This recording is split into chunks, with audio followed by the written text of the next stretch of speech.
नमस्कार बंधुरा आज के बनाबो सोयाबिन आलूर तरकारी। देखो आमी किभाबे बानाई। आलू आमार सिद्ध करे राखा नुन हलुद दिए और एखाने टमेटो पेঁয়াজ कुचोनो धने पाता सब आमार रेडी करा आछे और आमार ओखाने बाटा आछे रसुन और आदा। ठीक आछे, एबार कड़ाई आमी कड़ाईटा बसिए दिएछि ग्यासे, तेल गरम करते देब।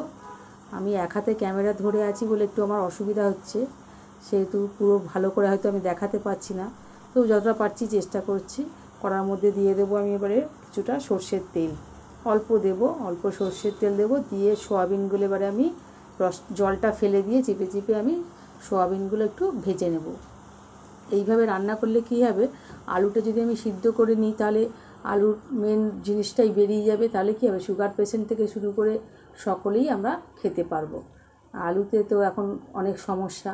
যাই হোক, এইভাবে যদি তোমরা একবার করো, কোনো খেতে খুব সুন্দরই হবে আর কোনো সমস্যাও হবে না, সবাই খেতে পারবে। তাই সোয়াবিনগুলো এইভাবে আমি ভেজে নিলাম উল্টে পাল্টে। ছোটো সোয়াবিন তো, এটা সিদ্ধ করিনি, জাস্ট গরম জলে একটু নুন দিয়ে ভিজিয়ে রেখেছিলাম। এই যে আলুর জলটা আমি ফেলে দিলাম, তাহলে আর কোনো সমস্যা রইল না।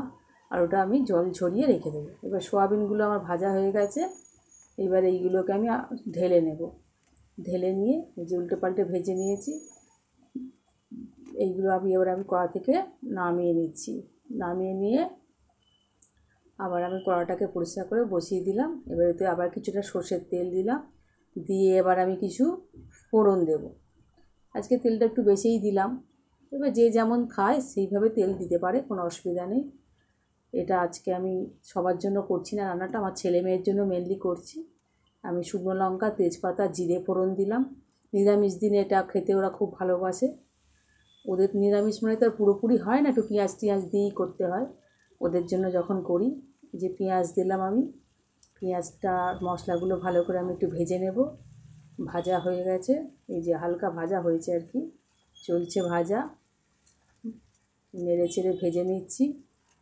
নেওয়ার পর এতে আমি দিয়ে দেবো কিছু মশলা।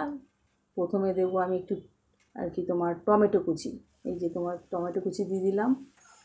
দিয়ে এটাকেও একটু ভালো করে নেড়ে চেড়ে ভেজে নেব। ভেজে নিয়ে এতে আমি এক এক করে সব এবারে মশলা দেব। প্রথমে একটু আমি আর কি রসুনটা দিই, এই 1 চামচ মতো রসুন দিলাম।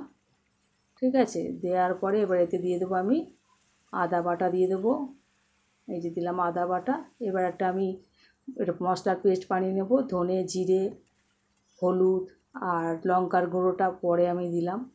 একটু চিনিটা দিলে টেস্ট ভালো হয়। দিয়ে সোয়াবিনটা দিয়ে ভালো করে আমি কষে নেব। তারপরে আলুটা দিয়ে দিলাম, আলুটা দিয়ে আবার কষিয়ে নেব। আর একটু দিয়ে দেবো নুন। নুনটা একটু চেখে দেখে নিতে হবে পরে ঠিক আছে কি না। অল্প জল দিলাম, দিয়ে এটাকে এবার আমি ফোটাতে দেবো। আর একটু জল দেব, দিয়ে ভালো করে নেড়ে চেড়ে এটাকে আমি এবারে ফুটিয়ে নেব। ব্যাস, ফোটানো হলেই আমার সোয়াবিনের তরকারি রেডি। নিরামিষ দিনে সবারই খুব ভালো লাগে সোয়াবিন, ছোটো বড় সবাই খেতে ভালোবাসে।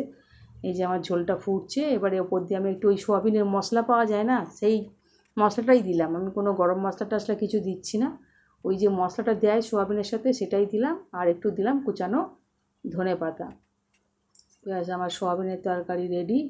এবার এটাকে আমি ঢেলে নেব। বাটিতে ঢেলে নিলাম।